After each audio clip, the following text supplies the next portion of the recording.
এই বড়মানা মানাচরে যে অবৈধ বালি খাদানের বিরুদ্ধে আমাদের যে অনশন মঞ্চ, এই অনশন মঞ্চে অলরেডি আমাদের একজন সাপে কাটা গেছে, তাকে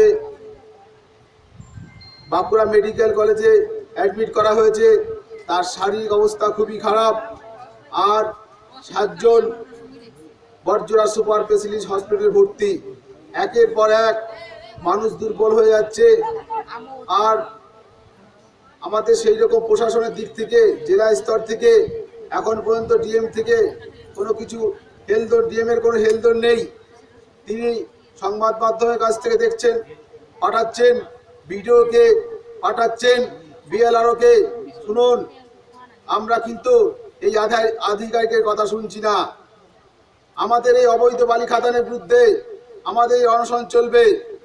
আমরা কিন্তু এই বিএলআরও বলুন আর বিডিও বলুন, এদেরকে প্রতিশ্রুতি দিয়ে পাঠাবেন না। আপনি স্বয়ং আসুন, আপনি আমাদের প্রশ্নের উত্তর দিন।